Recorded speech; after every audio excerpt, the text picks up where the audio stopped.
Velkomin á skattadaginn 2025 í boði Deloitte, Samtaka atvinnulífsins og Viðskiptaráðs.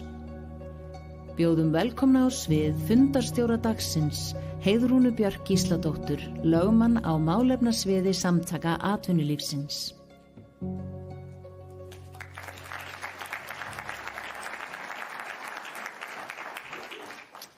Góðan daginn og gleðilegan skattadag. Fyrir hönd Samtaka atvinnulífsins, Viðskiptaráðs og Deloitte býð ég ykkur hjartanlega velkomin hingað í Hörpu í dag. Mér líður reyndar eins og ég hafi verið með ykkur inn í síðustu viku, en svona hratt líður þetta ár og eins og þið þekkið væntanlega þá hreinlega flýgur tíminn áfram þegar skattar eru annars vegar. Við höfum haldið skattadaginn árlega frá árinu 2004 og dagurinn hefur fest sig í sessi sem mikilvægur umræðuvettvangur það sem að gerast í skattamálum hverju sinni og hvað má betur fara. Það alltaf gaman að sjá hvað vel mætt og það mikilvægt að koma saman og ræða málin á þessum grundvelli. Umfang og fyrirkomulag skattheimtu eitt stærsta hagsmunamál einstaklinga og fyrirtækja. Á síðasta ári voru gerðar umtalsverðar breytingar á skattkerfinu. Tökum dæmi það sem að sömu stjórnmálamenn myndu mögulega kalla aðhald á tekjuhliðinni. Gistináttaskattur var hækkaður, innviðagjald var tekið upp á skemmtiferðaskip, kolefnisgjald var hækkað 59%. Gjöld voru lögð á nikótínvörur, breytingar voru gerðar á barnabótakerfinu, útvarpsgjaldið hækkaði og áfengisgjaldið hækkaði líka. Virðisaukaskattsívilnanir á hjól voru afnumdar. Það erfitt að finna dæmi skattalækkanir og ekki lækkaði tryggingagjaldið.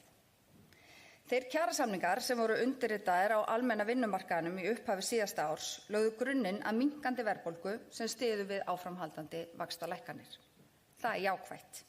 En til þess að tryggja gott rekstrarumhverfi fyrirtækja og áframhaldandi verðmætasköpun mikilvægt að fyrirtæki búi ekki við íþyngjandi skatta eða flókið skattaumhverfi. Skattkerfið þarf að vera einfalt, skilvirkt og fyrirsjáanlegt. Og það eru skilaboð sem ég vona að ný ríkisstjórn hafi að leiðarljósi. Erindin í dag eiga það sammerkt að vera fjölbreytt og skemmtileg. Venju samkvæmt byrjum við á opnunarávarpi frá fjármála- og efnahagsráðherra, Daða Má Kristóferssyni. Þetta reyndar annað árið í röð sem við fáum nýjan ráðherra á skattadaginn. En við skulum vona að sá ófyrirsjáanleiki sé ekki lýsandi fyrir málaflokkinn til framtíðar. Á eftir Daða Má kemur Haraldur Ingi Birgisson, meðeigandi og lögmaður hjá Deloitte Legal og segir okkur hvað að frétta af skattalagabreytingum og skattframkvæmd.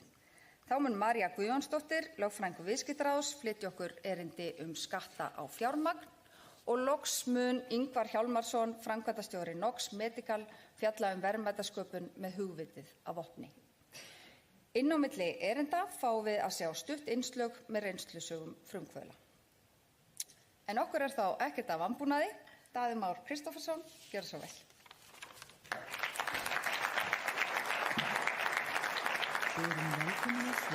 Daða Má Kristófersson, fjármála- og efnahagsráðherra. Kæru gestir, það mér heiður að fá að tala hér í dag. Þegar ég hitti Björn Brynjúl hérna frammi áðan að þá rifjuðum það upp að einhvern tímann fluttum við hérna yngri og hressari menn tillögur allskyns endurbætur á skattkerfinu sem ég hygg nú að fæstar hafi komist til framkvæmda. Nú þegar við erum orðnir reyndari og valdameiri menn og þá ég viss það að við getum gert á því breytingu. En mér sönn ánægja og heiður að ávarpa ykkur í upphafi ársins 2025 og það fer mjög vel á því að fyrsti opinberi viðburður minn sem fjármála- og efnahagsráðherra skuli vera þessi hér. Skattar og gjöld, ráðstöfun þeirra og meðferð kjarnar mjög þau viðfangsefni sem eru miðlæg í því ráðuneyti sem mér hefur verið falið að stýra á þessu kjörtímabili. Ég vil því nota tækifærið til að deila með ykkur nokkrum hugleiðingum viðfangsefni mitt og míns ráðuneytis og ríkisstjórnarinnar á næstu misserum. Almenn samstaða það á Íslandi að vinna að heilbrigðu samspili verðmætasköpunar og sameiginlegra verkefna í uppbyggingu og viðhaldi innviða og þjónustu sem færa sem flestum hagsæld og velsæld.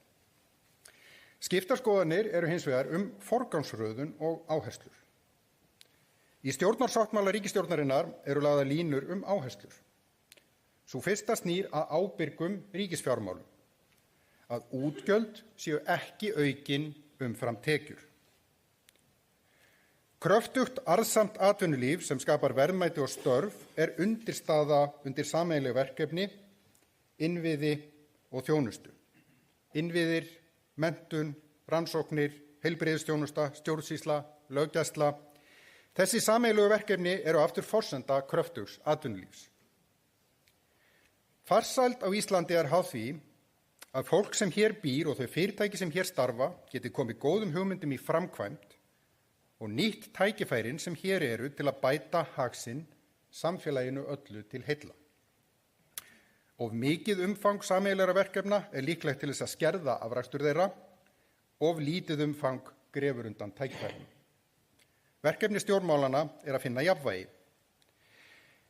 Skilvirk tekjuöflun ríkisins og hagkvæmur rekstur hins opinbera hefur verið mér persónulega mjög hugleikinn lengi, eins og ég vék nú aðeins að hérna í upphafi. Ég því eðlilega spenntur fyrir því mikilvæga verkefni sem mér hefur verið falið. Skattlagning hefur að jafnaði neikvæð áhrif á hegðun, bæði einstaklinga og fyrirtækja. Tekjuskattar draga úr hvatanum til að skapa tekjur, skattar á fjármagn draga úr hvatanum til fjárfestinga. En fjölmargt annað kemur líka til álita, svo sem jafnræði, sanngirni og samkeppnishæfni.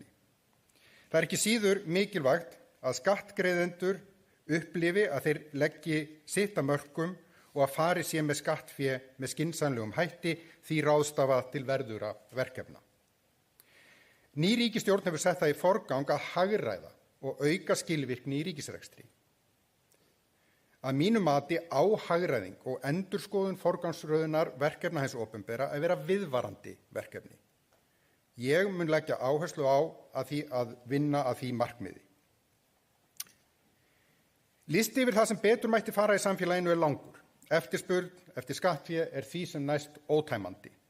Kröfur aukin ríkisútgjöld koma bæði frá almenningi og atvinnulífi. En hvernig á að fjármagna þau? Geta hagkerfisins til þess að bera aukna skattbyrði takmörkuð. Báknið burt, stundum sagt. En helst má ekki snerta eigin hagsmuni heldur einungis hagsmuni annara. Sú nálgun augljóslega ekki leiðin áfram. Viðvarandi vinna þarf að vera í gangi hjá hinu opinbera við að leita leiða til að bæta rekstur og endurskoða forgangsröðun. Fyrirtæki sem búa við eðlilega samkeppni fá aðhald frá markaðnum. Hann skapar hvata til stöðugrar endurskoðunar og endurmats. Úreltar hugmyndir lúta í lægra haldi fyrir nýjum og betri, því ekki að fagna í opinberum rekstri. Aðhald í rekstri ríkisins þarf að koma frá ríkinu sjálfum. Flatur niðurskurður og viðvarandi aðhaldskrafa gerir ekki greinamun á slæmri hugmynd eða úreltu kerfi og góðum hugmyndum og góðum kerfum. Þessari nálgun þarf að breyta. Annars hættan sú að vaxandi hlutfall ríkisútgjalda fari til eldri verkefna og kostnað nýrra áherslna, nýsköpunar og fjárfestinga í innviðum. Einn stærsti drifkraftur breytinga stöðugt vaxandi vægi gagnavísinda, þar með talið gervigreindar. Þessi nýja tækni á eftir að hafa mikil áhrif á rekstur einkaaðila sem og ríkisins. Mikil tækifæri eru í því að virkja þessar nýju lausnir í að draga úr kostnaði og bæta þjónustu opinberra aðila. Ríkið getur ekki setið hjá heldur verður að vera á tánum hvað varðar þessa nýju tækni. Skatturinn dæmi stofnun sem farin að nota þessa tækni til dæmis til þess að flagga frávikum í framtölum, þannig að þau séu útfyllt rétt og gera það með jákvæðum ábendingum. Eins hefur skatturinn nýtt gervigreind til að greina frávik í skráningu með góðum árangri. Hægt að nýta gervigreind í samtímavöktun og benda aðilum á frávik með leiðbeinandi hætti. Skattkerfið þarf umfram allt að vera sanngjarnt og skilvirkt og helst skiljanlegt og gagnsætt. Það ekki sanngjarnt ef maður horfir á nágranna sinni eða samkeppnisaðila, nýta sér opinbera þjónustu, án þess að greiða til hennar eða komast hjá því með brögðum. Flókið og illskiljanlegt kerfi eykur kostnað og veldur tortryggni og dregur úr virkni. Skattkerfi sem sanngjarnt og einfalt hagkvæmara og leið ódýrara. Að þessu stefnir ríkisstjórnin. Við horfum til einföldunar skattkerfisins og bættara skattskila með öflugri skattaframkvæmd og virkara eftirliti nær rauntíma sem byggir á öflugum gagnainnviðum. Efling stafrænnar þróunar og nýsköpunar til hagsbóta fyrir skattayfirvöld, jafnt sem einstaklinga og fyrirtæki. Í þessu samhengi má líka nefna aukna sjálfvirknivæðingu. Þá teljum við nauðsynlegt að laga og regluverk ná að þróast í samræmi við örar tæknibreytingar í samfélaginu. Með því spornum við gegn skattsvikum, skipulagðri brotastarfsemi, misnotkun á skattkerfinu og opinberum sjóðum. Fjölmörg dæmi eru í skattalögum ýmsar endurgreiðslur, lækkanir, undanþágur, frádrætti annaðhvort frá skatti eða skattstofni. Umfangið og flækjustigið mikið. Við munum leggja áherslu á að kortleggja þetta og greina með það að markmiði að loka glufum í skattkerfinu og stuðla að sanngjarnari dreifingu skattbyrði, einfaldari skattskilum og ódýrara eftirliti. Við eigum að sníða okkur stakk eftir vexti. Fjárfesta með arðsemi í huga og stofna ekki til rekstrar í góðæri sem við höfum ekki efni á í samdrætti. Með innleiðingu stöðugleikareglu í rekstri hins opinbera ætlum við okkur að ná betri árangri og skjóta styrkari stoðum undir stöðugleika til framtíðar. Það verður áhugavert að skoða þær tillögur sem borist hafa í samráðsgátt stjórnvalda hagsýni í rekstri ríkisins. Áhugi almennings sýnir að honum annt hagræðingu. Við skulum skattleggja fyrir nauðsynlegum verkefnum og þjónustu en munum að sýna hagsýni og vera óhrædd að endurskoða og hagræða og ekki síður dugleg að hætta verkefnum sem ekki lengur þörf á. Ég bind vonir við að aðstandendur skattadagsins muni bjóða mér á viðburðinn að ári, að því gefnu að pólitíska landslagið haldi stöðugt, þar sem ég get þá rætt árangurinn af starfinu á þessu fyrsta ári og sýn mína fyrir komandi ár. Leið og ég þakka fyrir tækifæri til þess að ræða þessi mikilvægu mál við ykkur, hvet ég ykkur, kæru fundarmenn, að koma með ykkar eigin hugmyndir. Samráðsgáttin opin, komið með ykkar eigin hugmyndir hagræðingu, skilvirkari skattlagningu og breyta forgangsröðun hjá ríkinu í samráðsgátt. Ég hlakka til að lesa þær og hrinda þeim í framkvæmd. Takk fyrir.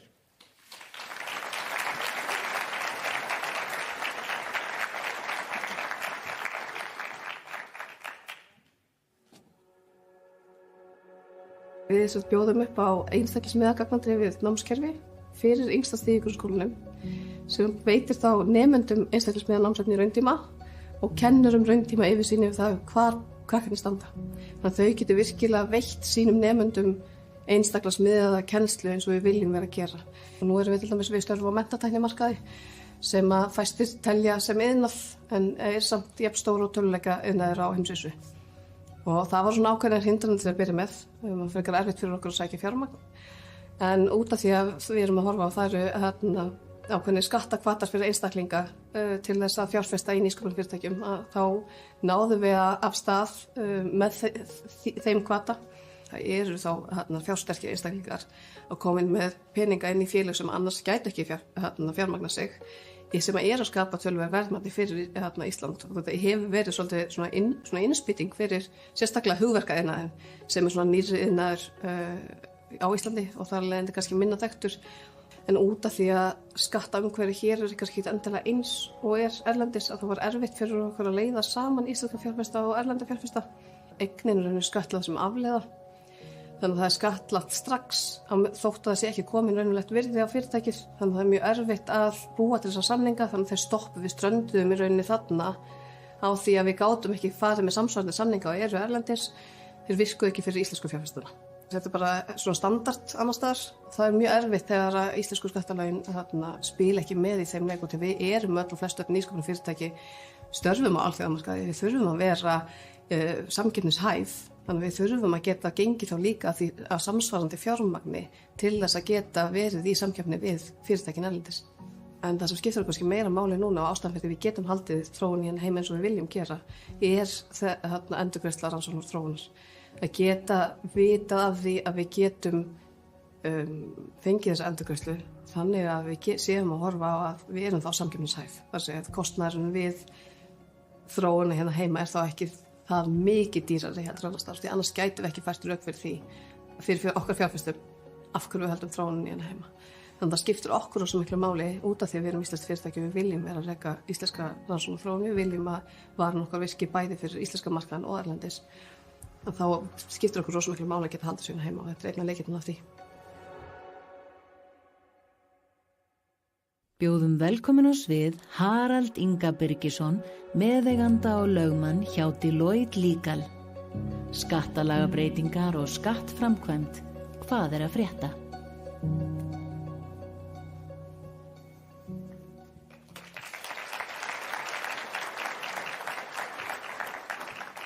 Já, góðan daginn öll sem ráðherra sem því miður farin enda nóg að gera, ræðumenn og aðri góði gestir.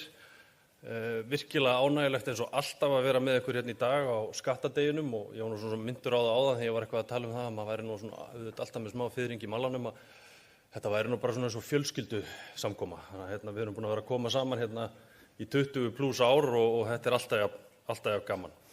En það sem það nú nóg að gera hjá ráðherra í þessum verkefnum, það var náttúrulega afskaplega ánægjulegt að heyra þessar áherslur sanngjarnt skattkerfi, skilvirkt og gagnsætt því að það hefur svo sem alveg skort á ýmsum þáttum þar á undanförnum árum.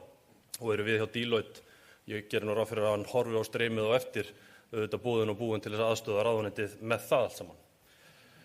Nú, þá skulum við bara fara aðeins yfir þetta. Ég ætla eins og í fyrra, það ótrúlegt að ár sé liðið, kannski smellum upp á næstu glæru.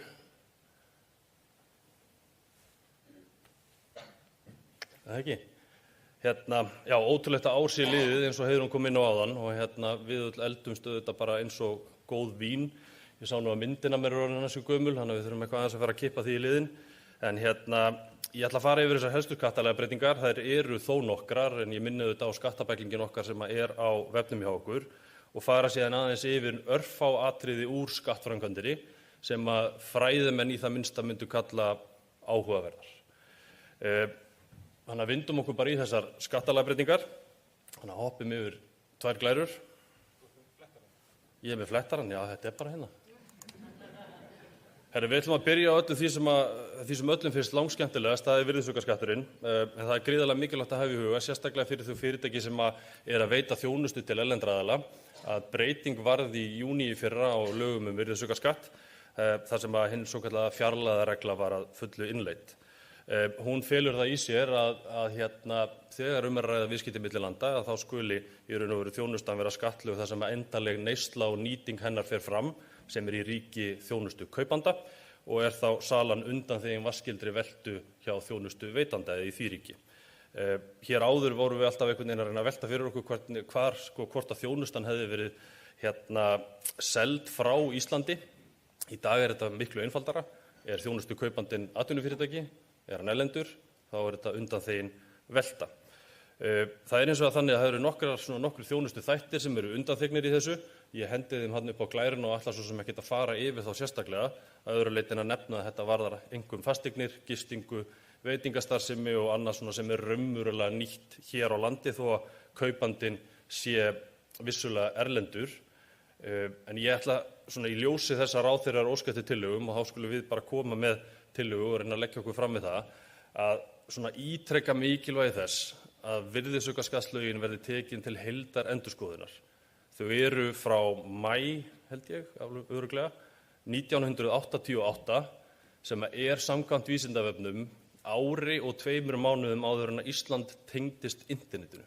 Þannig að það er mikilvægt að uppfæra þau til samræmis við nútímann.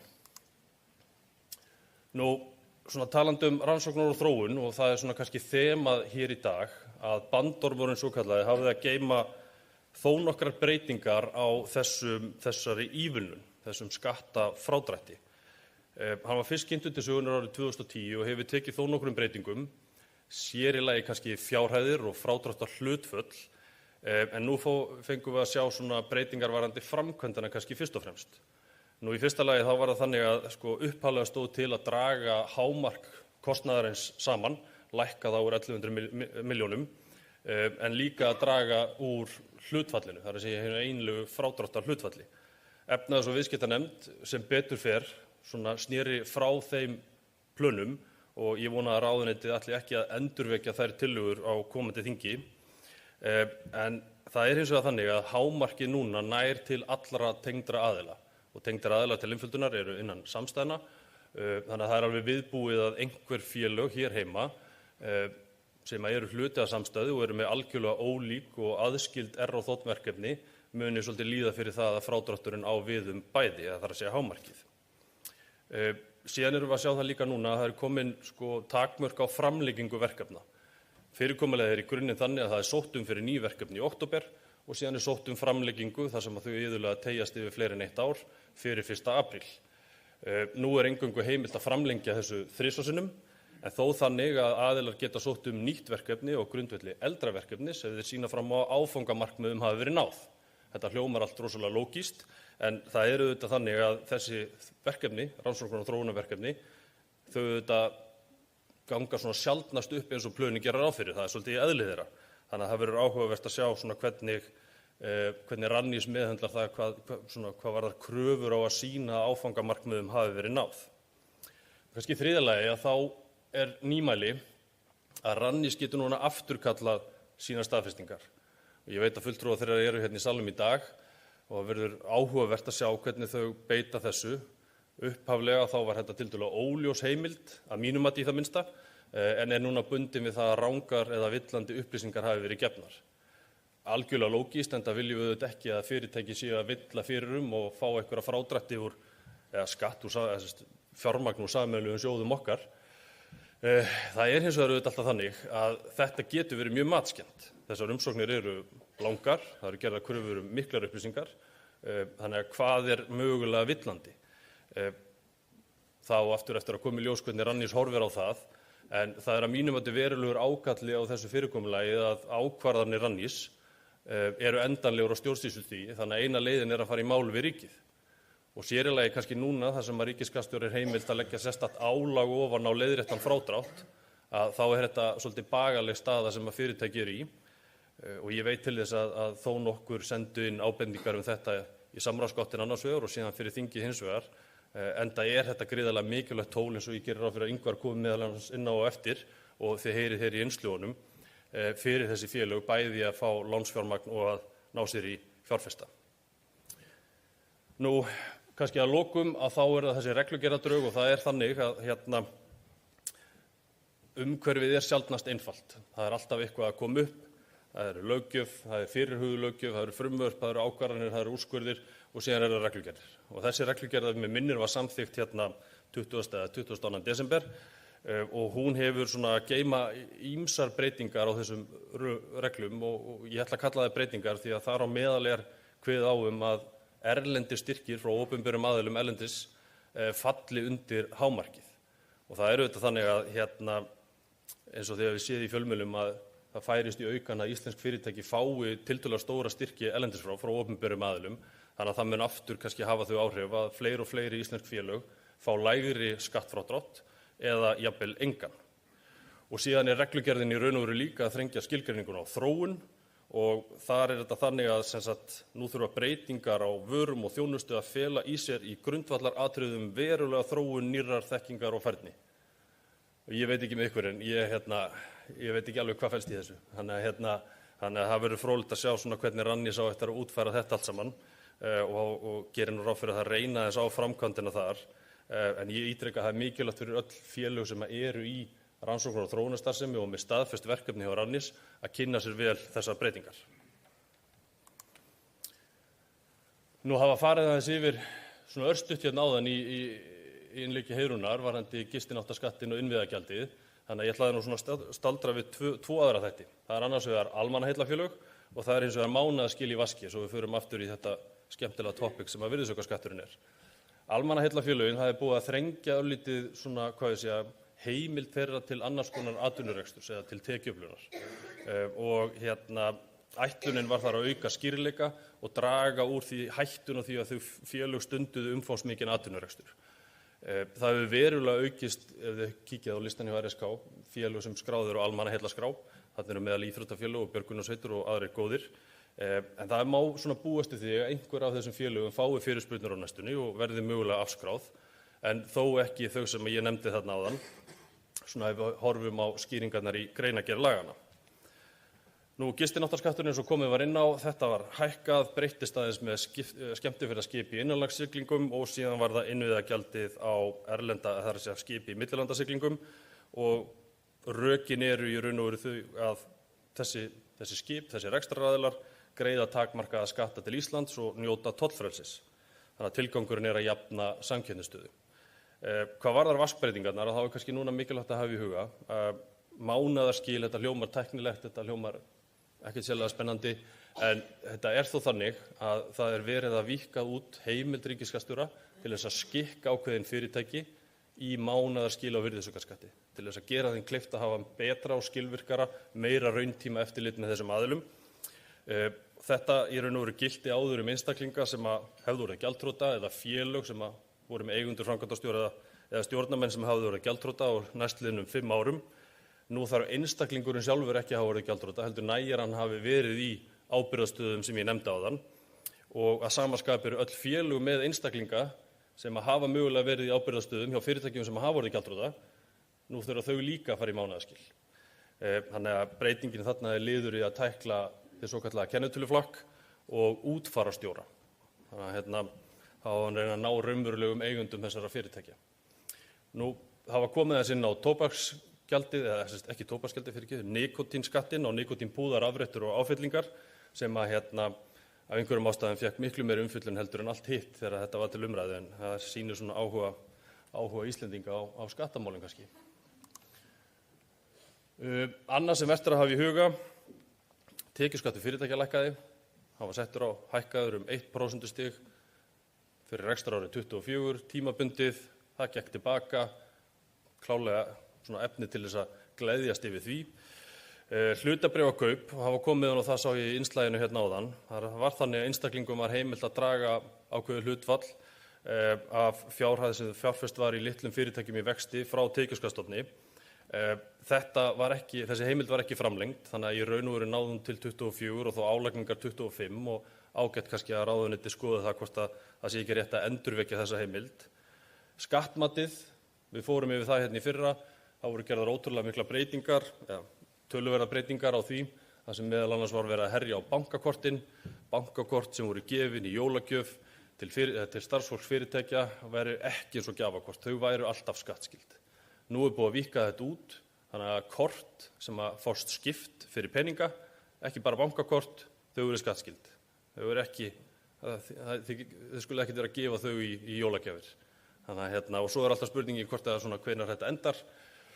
Ef ég verð nú svo lánsamur að fá, ég veit ekki, hangikjöt frá Deloitte í jólagjöf, ef ég sel það á bland á næsta ári, þú veist hvernig þetta útfærist allt saman. En því að allt er þetta jú einhvers konar verðmæti.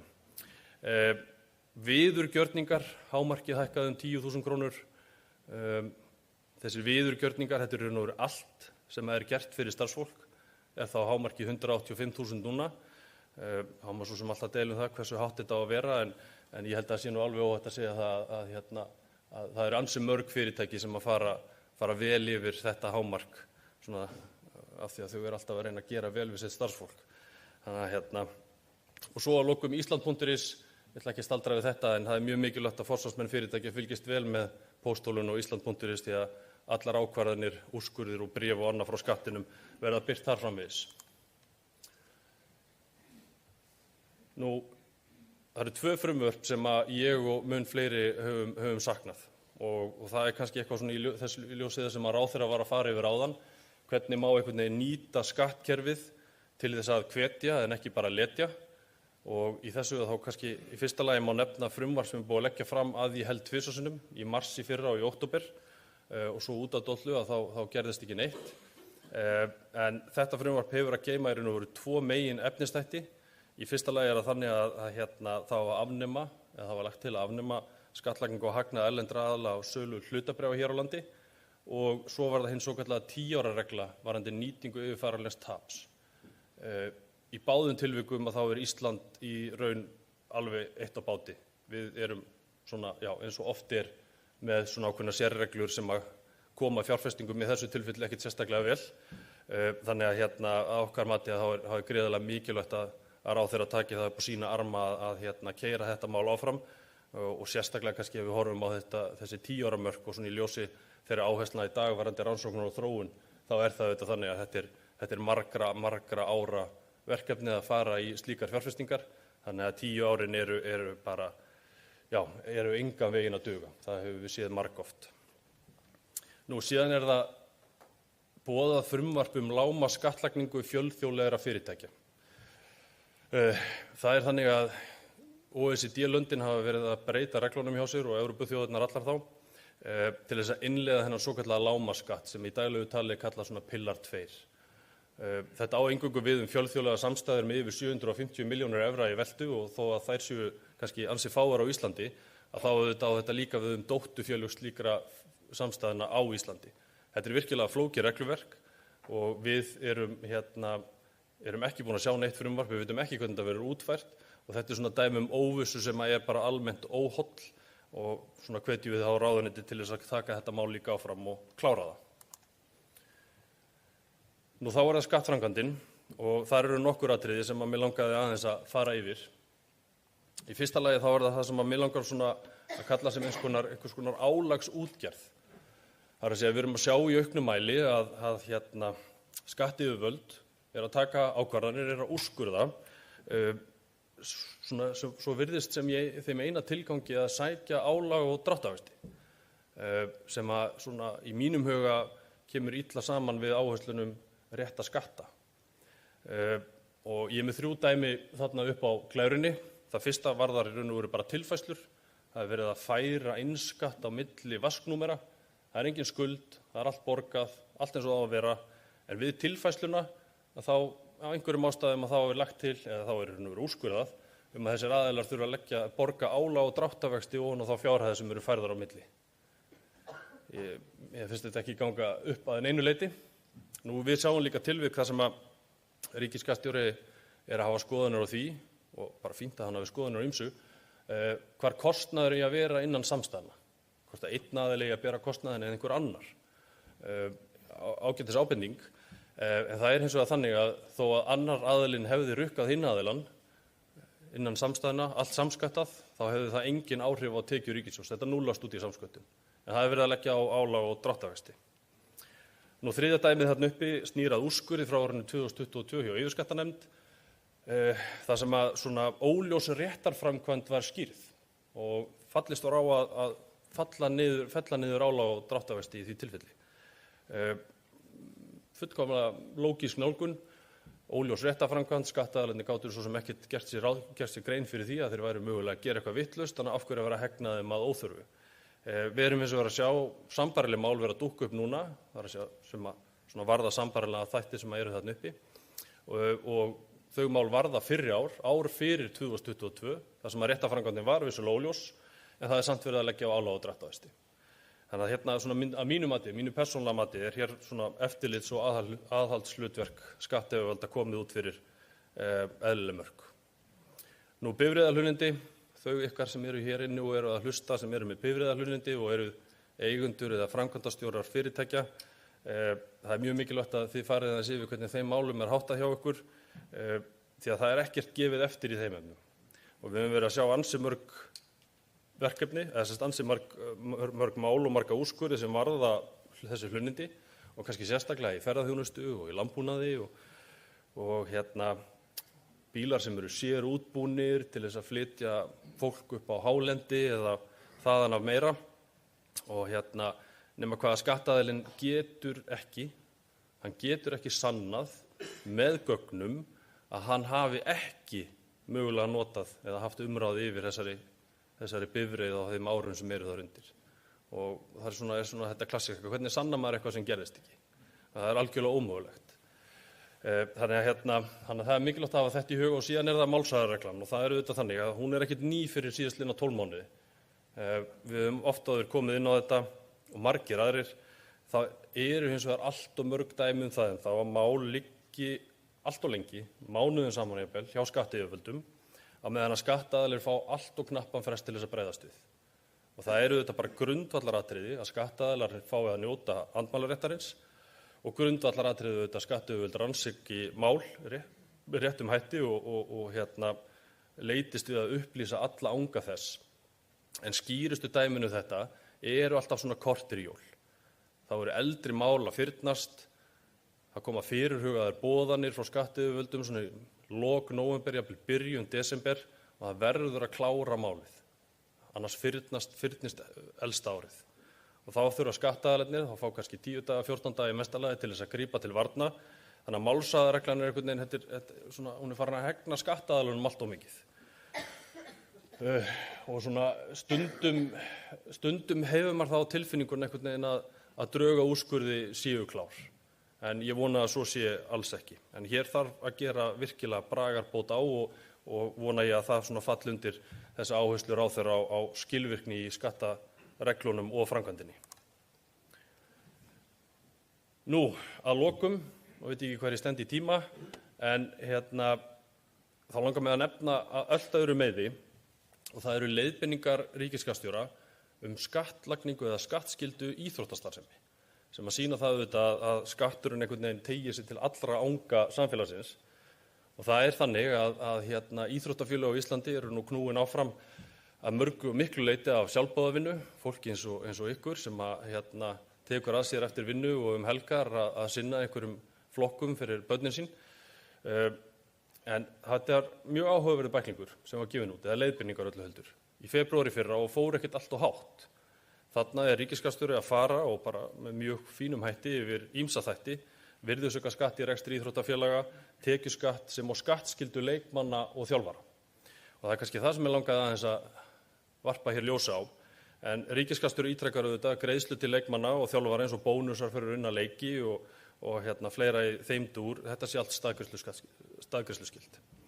En það hins vegar þannig að ríkisskattstjóri að ítreka afstöðu þá sína þarna líka að almennt eigi að telja leikmenn og þjálfara sem launamenn. Þannig að það í raun og veru íþróttafélagana að skila staðgreiðslu af launum leikmanna og þjálfara sem og greiða tryggingagjald og mótframlag í lífeyrissjóð. Þannig að ég hvet íþróttafélögin til þess að horfa aðeins á það hjá sér hvernig málunum háttað, en þetta auðvitað flókið. Og ríkisskattstjóri nefnir sérstaklega í þessum leiðbeiningum að hann sé ekki að kveða á vinnuréttarlegt samband leikmannanna, heldur eingöngu skattalegt. Og ég skil alveg að þau hafi ekki hætt sér út í það ekki þeirra hlutverk. En það auðvitað líka þannig að leikmenn kannski í íþróttum ekkert alveg eins og hefðbundið starfsfólk. Það í það minnsta ekki auglýst eftir vinstri bakverði hjá Breiðablik á alfred.is. Þannig að það eðlismunur þarna á. En mér langaði að nefna þetta í lokin. Þá held ég sé búinn. Takk hérlega fyrir mig.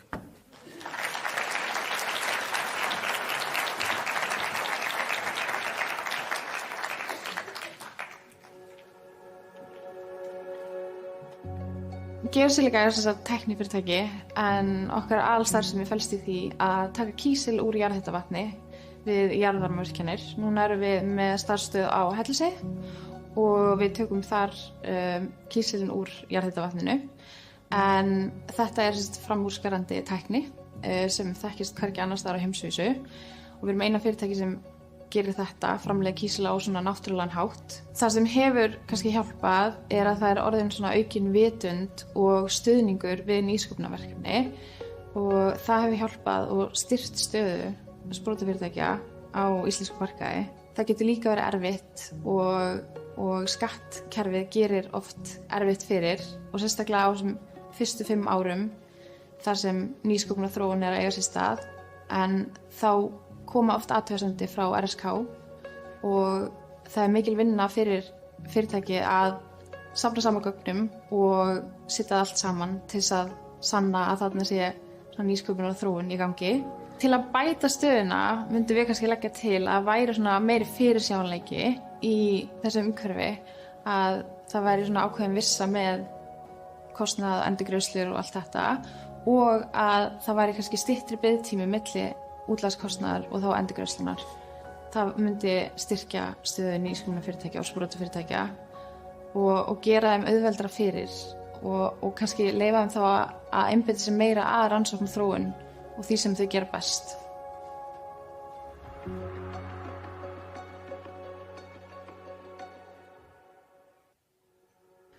Bjóðum velkomna á svið Maríu Guðjónsdóttur, lögfræðing viðskiptaráðs.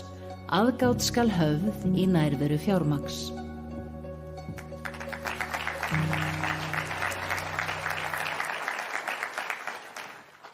Góðan og gleðilegan skattadag og gaman að fá að vera með ykkur hér í dag. Hagsæld byggir á því hversu mikið við framleiðum og svo við getum framleitt vörur og þjónustu sem eftirspurn er eftir, þurfum við að tryggja það að hugmyndaríkt fólk hafi aðgang að fjármagni svo það komi hugmyndum sínum í framkvæmd. Og þess vegna er mikilvægt að bæði fólk og fjármagn búi við umhverfi sem styður við verðmætasköpun og þar leikur skattkerfið mikilvægan þátt. Ef það er samkeppnishæft við önnur lönd eru miklar líkur á því að hugmyndaríkt fólk hafi aðgang að fjármagni. Flest lönd reyna að laða til sín öflugan mannauð og stilla fjármagnstekjuskatti í hóf. Þar sem háir skattar á fjármagnstekjur hafa fælandi áhrif á fjárfestingu sem leið er grundvöllur verðmætasköpunar og bættra lífskjara. Og hér ætla ég að huga kannski sérstaklega að umgjörð fjármagns því líkt og segir í titlinum, þá skal aðgát höfð í nærveru fjármagns. Hér sjáum við fræga mynd af Kirsti Bergó, leiðtoga norska sósíalistaflokksins, við svokallaðan skammarvegg eða wall of shame á ensku.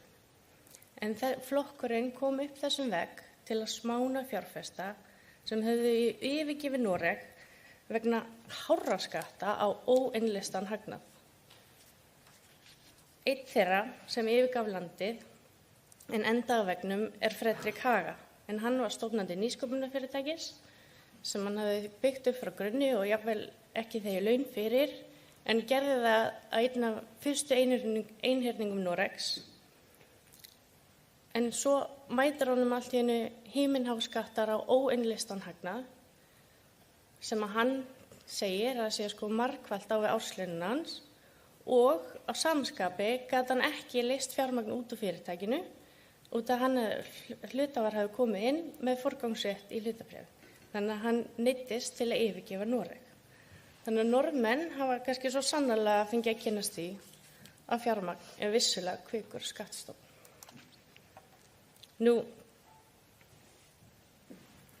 Megineinkenni góðra skattkerfa er að þau séu einföld, gagnsæ, skilvirk, fyrirsjáanleg, stöðu og samkeppnishæf.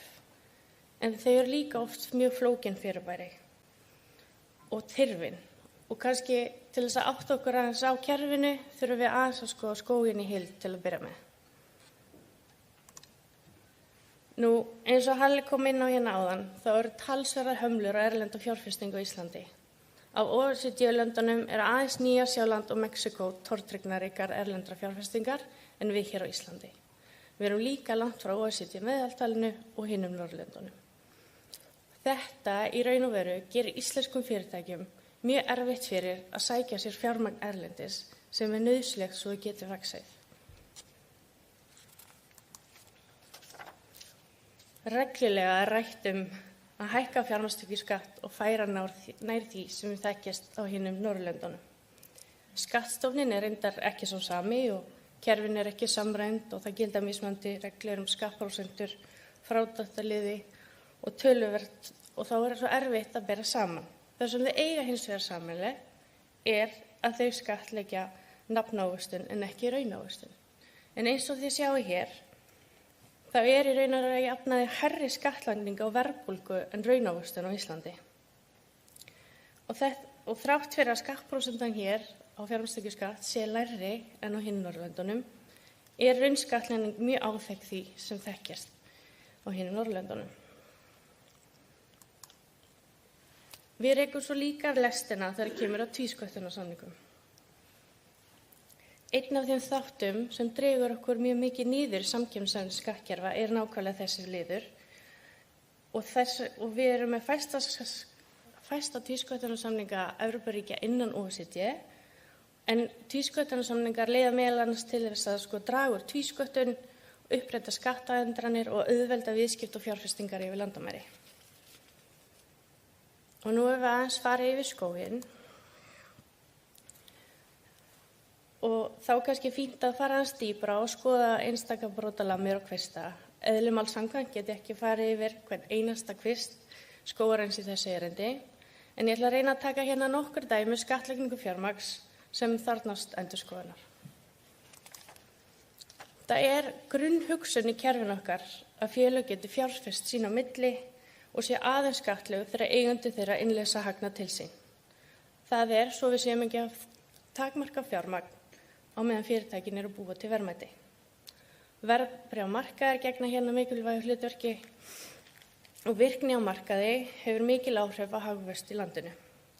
Þegar verðbréfamarkaðir eru virkir skila þeir mun sterkara atvinnulífi og auknum tækifærum til ávöxtunar. Verðbréfamarkaðir leiða því saman fjárfest annars vegar og fyrirtæki hins vegar. Og samkvæmt lögum verðbréfaviðskipti telst bæði hlutabréf og hlutdeildarskírteini til verðbréfa. En við skattleggjum þau hins vegar með mjög ólíkum hætti. Við leggjum fjármagnstekjuskatt á sölu, hagnað og arfegna hlutabréfa, en tekjur af hlutdeildarskírteinum eru skattlagðar eins og vaxtatekjur.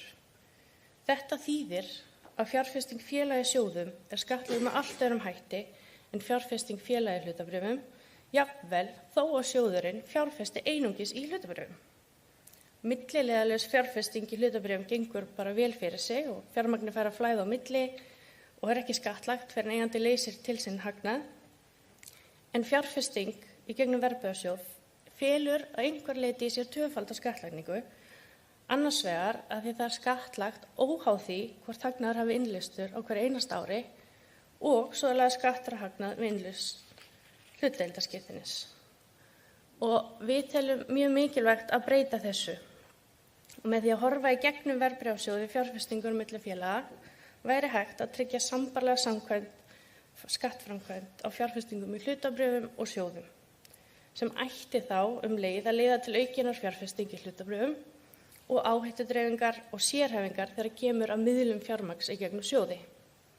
Í núverandi fyrirkomulagi getur fyrirtæki í raun og veru þurft að selja sig út úr verðbréfasjóði til að standa skil á greiðslu skatta og mun eðlilegra væri að skattleggja hagnað af hlutdeildarskírteinum við innlausn þeirra en við gerum það til dæmis í tilfelli einstaklinga. Ísland aðili að EES-samningnum og það þýðir að hér á að vera frjálst flæði fjármagns. En samt sem áður leggjum við 22% fjármagnstekjuskatt á gengishagnað sem myndast á innlánsreikningum í erlendri mynt. Skatturinn staðgreiðsluskyldur fyrir einstakling og erlenda aðila en lögaðilar undanþegnir. Gengishagnaður myndast á í raun og veru þegar gengi krónur hefur lækkað gagnvart myntinni frá innlegg og þá fram með úttekt. En ef við tekum dæmi lukkulága sem fer í svartabankan og leggur inn $100. Hann færir svo $100 yfir á annan reikning og ef að gengi krónur hefur veikst á þessum milli þessar tíma, þá hann skattlagður og hann þarf að greiða staðgreiðslu. Þetta þýðir raun og veru að hann á ekki lengur $100. Þetta gerist líka ef hann millifærir inn á evrureikning, þá samt miðað við gengi krónu. Og innlánsstofnunum ber að innheimta staðgreiðsluna strax, hvort sem úttekt á reiðufé eða millifærslu milli reikninga. Og það mjög þröng skilyrði fyrir að telja gengistapi á móti þar í raunverulegu innan sama árs og innan sama reiknings. Viðskiptaráð vill því leggja til 6 umbótatillögur þó vissulega væri hægt að leggja fram margvíslega fleiri skattalöggjöf og framkvæmd hér á landi. Ef við tölum úrbætur á skóginum, þá að bjóða erlenda fjárfestingu velkomna og gera aðlaðandi fyrir erlenda aðila fjárfesta hér á landi. Við að fjölga tvísköttunarsamningum og einfalda viðskipta milli landa og við að hafa það meginreglu að skattleggja raunverulegan hagnað, hvort sem það við innlausn eða raunávöxtun. Og svo eru ennþá til staðar þessu dauði tré sem við þurfum að fella og afnema þessar skaðlegu reglur sem hindra það fjármagnflæði hagkerfið án óþarfa hindrana. Og þetta þá að frádráttarheimild félaga horfi gegn verðbréfasjóði þannig að hlutabréf og hlutdeildarskírteini séu skattlögð með svipuðum hætti. Við þurfum að skattleggja hlutdeildarskírteini allra aðila við innlausn þeirra og við eigum að afnema staðgreiðsluskyldu á gengishagnað erlendra aðila einstaklinga. En við getum líka svona bara sleppt í að skattleggja einstaklinga. Það eru mörg ríki sem að skattleggja ekki gengishagnað einstaklinga. Og ef við byrjum þarna, þá getum við ýtt undir aukna fjárfestingu í Íslandi og fengið þennan fallega skatt og skó. Takk fyrir mig.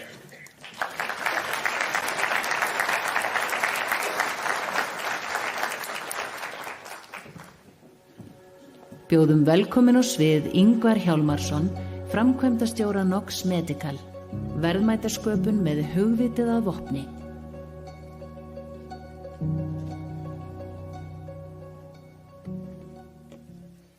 Góðan daginn, kæru gestir. Mikið óskaplega hefur þetta verið fróðlegur morgun hér í dag. Gaman að heyra í fjármálaráðherra og það er aðdáunarverð þekkingin sem að María og Haraldur búa yfir á þessum mikilvæga málaflokki. Ég kem með þessi fulltrúi hugverkafyrirtækja í dag. Þessar fyrirtæki sem að fjárfesti í rannsóknum og þróun og flytja út vörur. Ég segi flytja út hugmyndir. Ég var með skilaboð til ráðherra áður en hann þurfti að hlaupa út, reyndar á ríkisstjórnarfund, þannig að hann er löglega afsakaður. En ég náði að koma þeim til hans að hann satt við hliðina á mér áður en hann hljópa út. Og skilaboðin eru svo sem ekkert flókin. Að með því að hlúa áfram að hugverkaiðnaðinum á Íslandi að er verðmætasköpun og hagsæld þjóðarinnar tryggð til lengri tíma. Þetta er svona sirka skilaboðin sem ég ætla að færa hér í dag. Ég ætla að gera það með 4 þáttum. Ég ætla aðeins að segja ykkur Nox Medical sem er fyrirtæki sem ég starfa hjá um hríð. Ég ætla að hætta mér inn á sleipar slóðir. Ég ætla að ræða hlutverk skattkerfisins.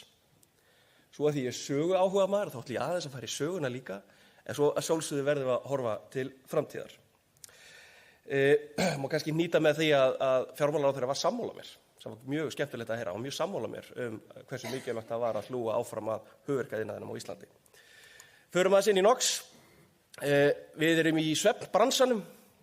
Annað áhugavert, skattar og svefn, þetta fer svo sem örugglega ágætlega saman. Ég held að flest ykkar hér inni kannist við það að við lifum á öld svefnleysis. Hversu margir hér sváfu vel í nótt? Ég svaf ekkert sérstaklega vel, ég var pínu stressaður fyrir þessu að ég hef ekki gert þetta áður. En svefnleysi er ekkert gaman mál. Helmingur fólks það kvartar yfir því að slæmur svefn hafi bara neikvæð áhrif á dagleg umsvif þeirra. Og þeir sem vita það hvað það er, þeir með kannski oft eiga nýbörn eða eitthvað, þetta getur verið ótrúlega erfitt. En þetta er almennt og risavaxið vandamál. Þetta hefur mikil heilsufarsleg áhrif á samfélag og einstaklinga. Þetta minnkar getu heilans til að búa til minningar. Það er aukin áhætta á Alzheimers og elliglöpum. Það er eldishraðar, testosteroni minnkar, ónæmiskerfið geta þess minnkar, eins og fólk heyrði kannski í COVID, krabbameins áhætta, hjarta- og æðasjúkdómar og skert hugræn geta. Það verður heimskari ef maður sefur verður. En þetta er áhrifin á einstaklingin. Það er búið að mæla hagræn áhrif líka að þarna eru stórar tölur. Þetta er svona tölur sem að ég á svolítið erfitt með. Ég veit ekkert almennilega hvað eru $50 miljardar. Svona 18 fótboltavellir af einhverju. En við tókum okkur til einhvern tímann og reiknum þetta heimferð með íslenska veruleika. Það má gera ráð fyrir því að á hverju einasta ári er lélegur svefn að kosta íslenskt samfélag sirka bát það sem það kostar að smíða 1 nýjan Landspítala. Hverju ári. Tikk, tokk.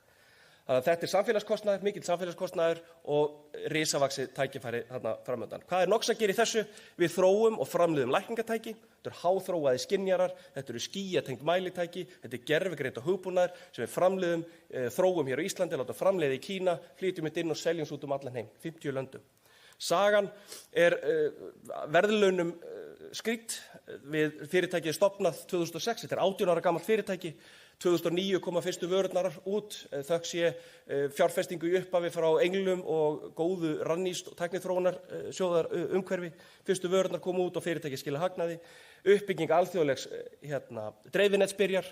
2014 koma næstu vörur, því við erum að halda áfram að fjárfesta. Við erum ekki að tjalda til einna nætur, við sem erum í hugverkaiðnaðinum, við erum sífellt að þróa og fjárfesta. Svo aukum við fjárfestingu okkar í rannsóknum og þróun, við fáum stóra Evrópustyrki, við sameinumst og verðum stærra fyrirtæki. 2020 erum við að fara í næstu, leggja meiri áherslu á skýjaþróun og gefum í okkar vöruþróunarfjárfestingu og eru núna að skila ári í tekjum og í rauninni stofna mótastefnu til framtíðar. Ekki alls konar velun, útflutningsvelun og nýsköpunarvelun og þetta hefur verið ótrúlega skemmtileg vegferð hingað til. Í dag erum við 100% fókuseraðir á svefn, með alls konar viðskiptavinahópa, atvinnurekendur meðal annars í Bandaríkjunum, með tryggingafélög, með heilbrigðisstofnanir, heilbrigðiskerfi, opinbera þjónusta, ríkisstofnanir, til að fólk átti sig kannski á umsvifunum, að það hafa cirka 10 milljónir manna verið mæld með okkar tækjum, þar af cirka 2 milljónir bara á síðasta ári. Það eru 10.000 manns sem vöknuðu í morgun með NOx-tæki á brjóstinu. Og þetta gefur manni svolítið svona, þetta tilgangur með starfinu. Við erum í 50 löndum, talað heilbrigðiskerfið í Ástralíu, Kóreu eða öll þessi heilbrigðiskerfi sem í Bandaríkjunum, en við erum sem sagt snúumst 100% svefn. Helstu tölur 24, við erum cirka 140 inn í NOx Medical, við erum partur af stærri heild, þar eru 100 hér á Íslandi, langflestir í vöruþróun. Tekjurnar eru cirka 6 milljarðar, þar sem 5 milljarðar fara til Íslands, þetta við erum með dótturfyrirtæki. Við höfum vaxið 17% á ári í 6 ár. EBITDA er 30%, við erum að skila hagnaði, sem er frábært, hagnaði því frelsi, við getum gert meira, við getum fjárfest meira, við erum í 50 löndum með 150 vörur. Það er mikið að vera hjá okkur. Þannig að þetta er svona cirka NOx. Svo ætla ég að hætta að byrja þessu slóður hér.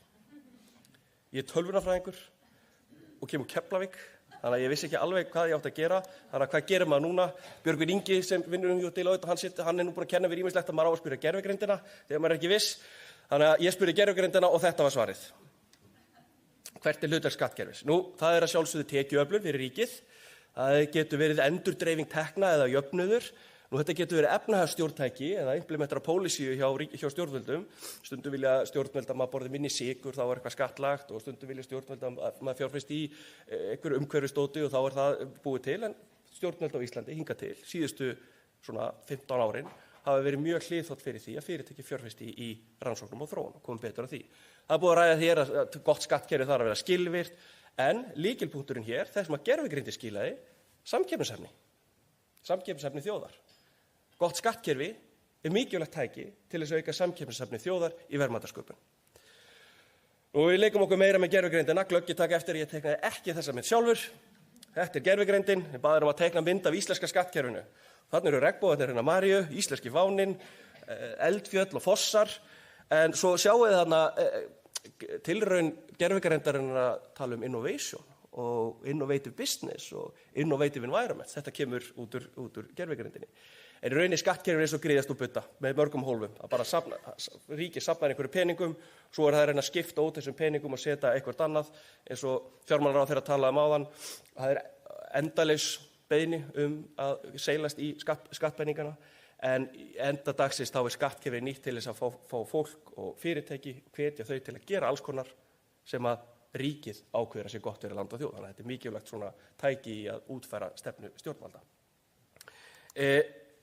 Eins og auka samkeppnishæfni fyrirtækja sem fjárfesta í hugviti og flytja út svo hingað streymi gjaldeyrir sem hækkar lífsgæði þeirra sem hér búa. Ég ætla að koma þess aftur að þessari tengingu milli verðmætasköpunar, útflutning og gjaldeyris. Af hverju skiptir þetta máli fyrir okkur? Það kemur nefnilega sagan svolítið inn.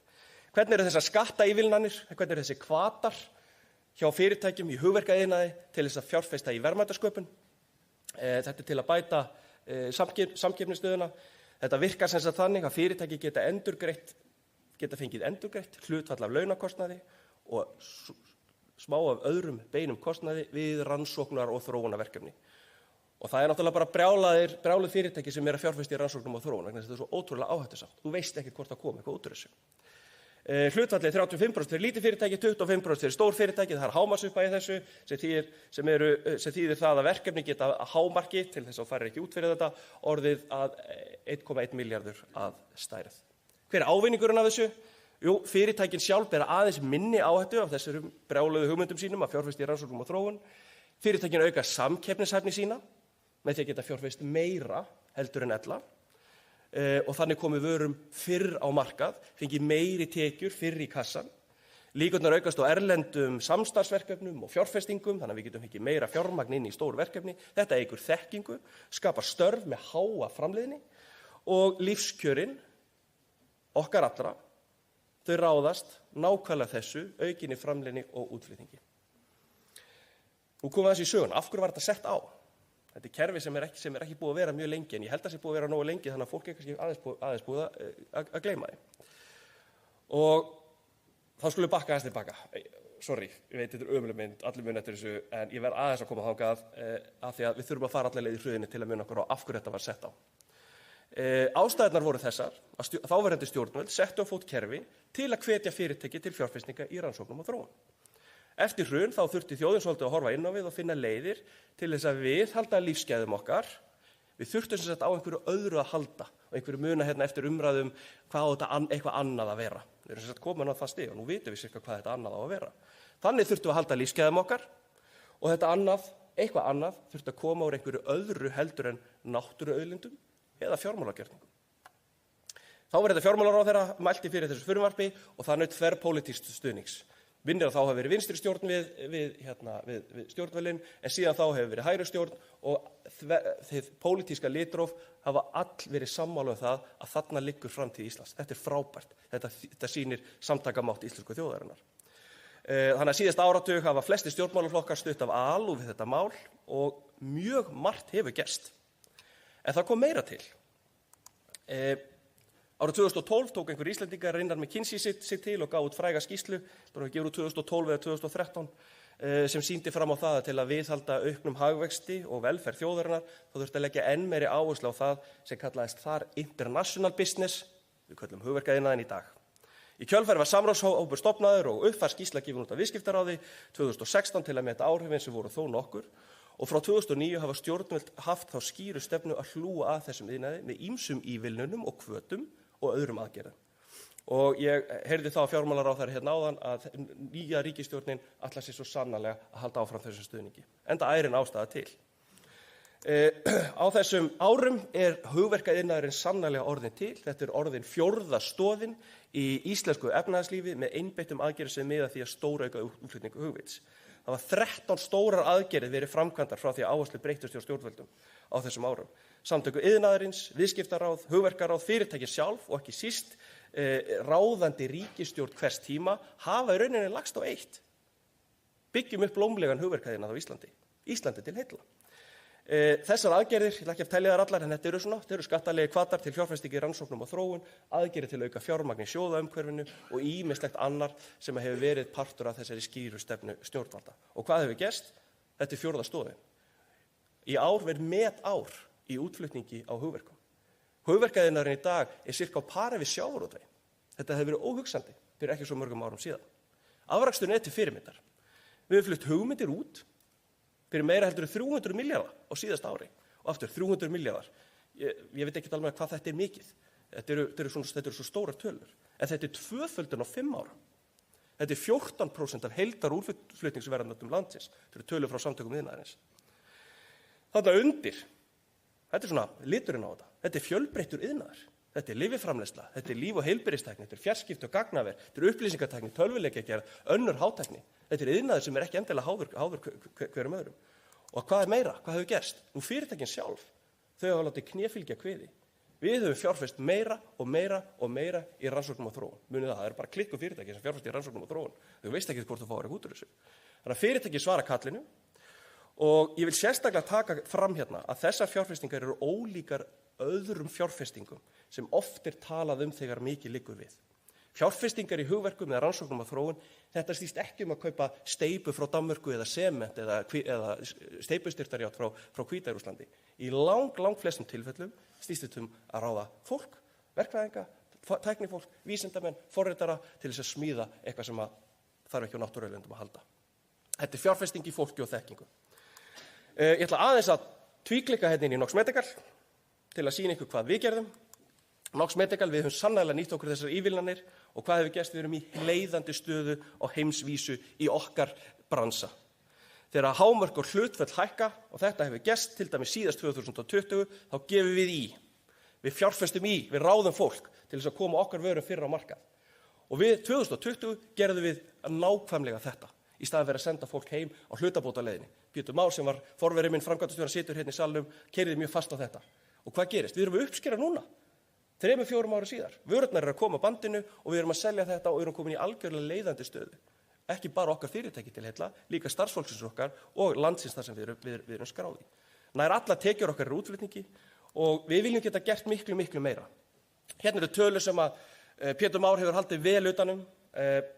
Framlag NOx í samneysluna er nefnilega umtalsvert. Bein áhrif, þetta er ekki einhver jaðaráhrif, þetta eru bein áhrif okkar. Á síðustu 18 árum hafa sölutekjur okkar verið yfir 30 milljarðar.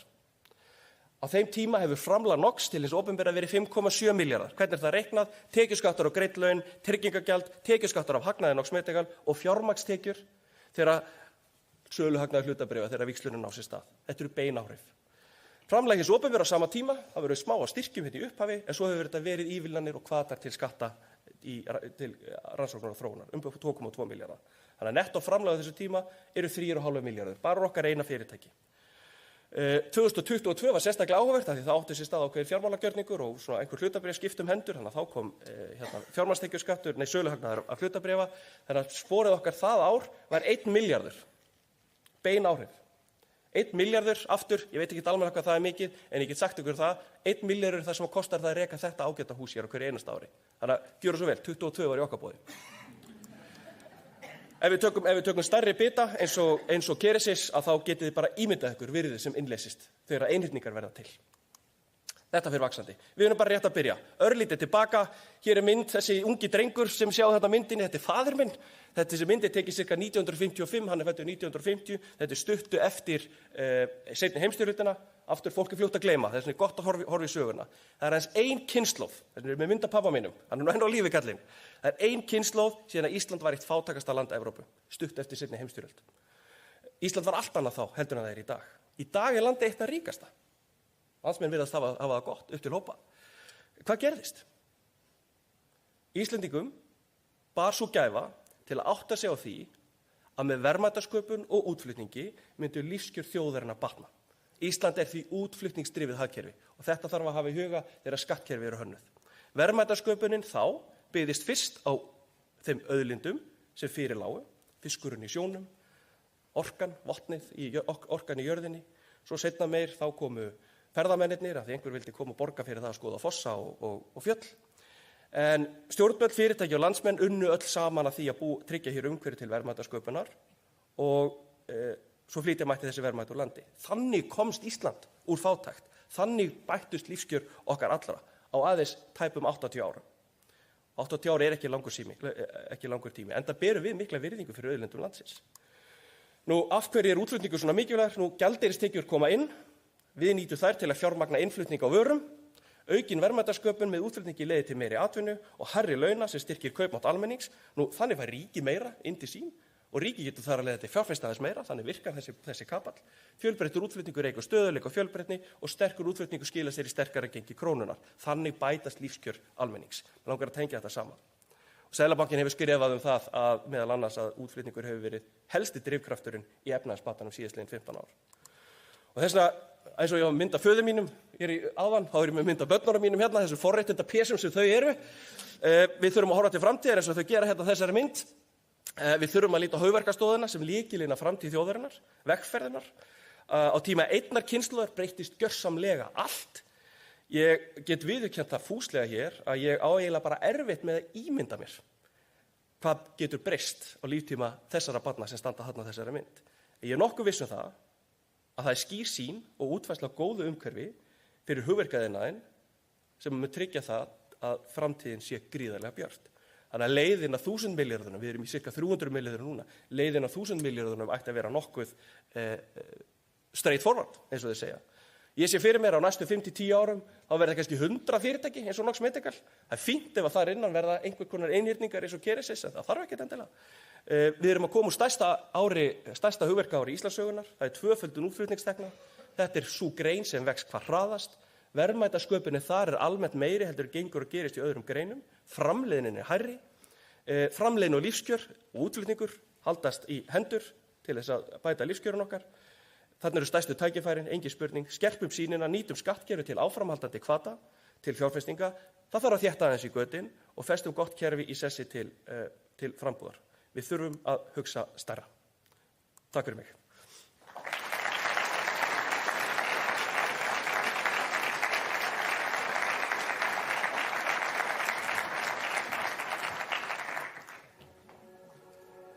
Ókulis lyfjafyrirtæki. Við Þorsteinn Loftsson, við þróuðum tækni. Þorsteinn fann þetta nú upp. Fann upp að tækni sem að nýtist til að flytja lyfjasameindir yfir slímhúður. Og slímhúður eru víða þar á meðal í yfirborði augans.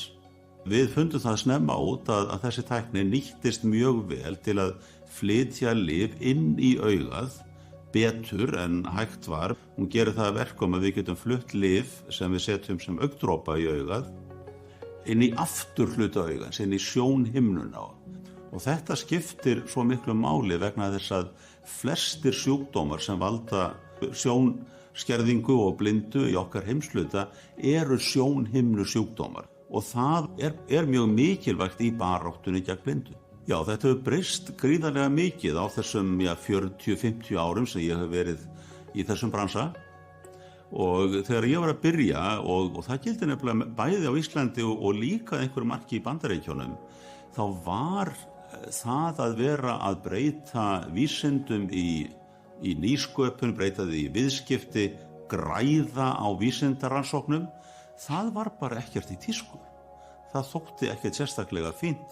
Náttúrulega alls ekki á Íslandi og ég náði þessu líka í Bandaríkjunum. Ég man eftir að minn gamli yfirlæknir í Bandaríkjunum, honum þótti það ekkert hæfa, menn væru að nota vísindaransóknir sína til þess að græða peninga.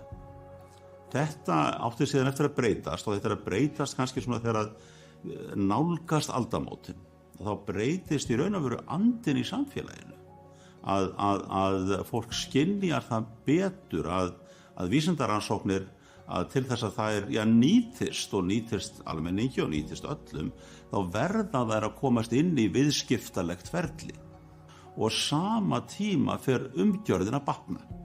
Því að stjórnvöld og aðrir fara að skilja að til þess að þetta verði þá þarf jú að bæta umgjörðina og til dæmis bara styrkja umhverfið sem var mjög lélegt 1980-90 fer að verða miklu betra þegar að svona nálgast aldamótin og eftir aldamótin. Rannís er þarna í algjöru lykil hlutverki, Tækniþróunarsjóður. Ég segi það oft að Oculis hefði aldrei orðið til ef ekki fyrir stuðning Rannís og Tækniþróunarsjóður svo auðvitað fleiri.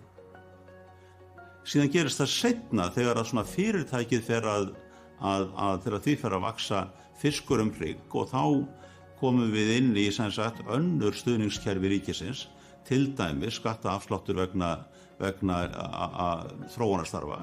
Oculis hefur lagt $100 milljónir í þróun og tekjurnar koma árum, ef ekki áratugum seinna. Og þarna sem sagt má segja að skattaafslátturinn drýgði mjög það fé sem að fór í þessa þróun. Þetta fyrirtæki sem að er bara hugmynd fyrir 30 árum síðan, bara hugmynd, svo einhverjir 2 háskólakennarar sem að ganga með eitthvað hugarfóstur, búa til úr því að hóp og byrja að rannsaka þetta með sínum nemendum og svo framvegis, er núna orðið eitt af stærstu fyrirtækjum í Kauphellinni. Ég held að það sem að megi læra af þessu að það eru mörg svona tækifæri. Ég geti nefnt nokkur bara upp úr mér. Að Ísland, okkar samfélag, hefur mörg tækifæri til þess að búa til félög sem að ná sambærilegum árangri. Ég held að það að okkar samfélag myndi búa til svona það bil 1 svona fyrirtæki á ári sé fullkomlega raunhæft og við ættum að leggja grunn að því að það geti orðið.